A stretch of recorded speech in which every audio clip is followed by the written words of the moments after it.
alle sammen. Her der er mig og så Jytte. Chino har vi stillet derover, fordi han tror, at hesten er en meget stor hund. Ikke? Chino, kan de blive der? Nej, jeg ruller.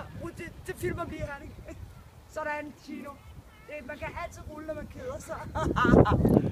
Nå, vi står her med en rigtig sød hest. Inden for rideskolen, eller også er den for klubben. Det er faktisk ikke helt, man får alt fra. Er du lidt bange? Bliver du der? Ja, det er så dejligt her på bryggen. Vi har det hele.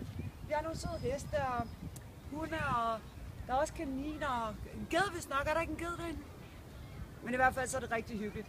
Og man er midt i København, men faktisk er vi på landet, ikke? Kan man sige. Nå, men i aften der kommer familien fra Bryggen kl. 20 på TV3, og det bliver skægt, og jeg glæder mig, jeg skal se det sammen med Herning og med Mopper. Hvem kommer mere? Gæt, kommer måske?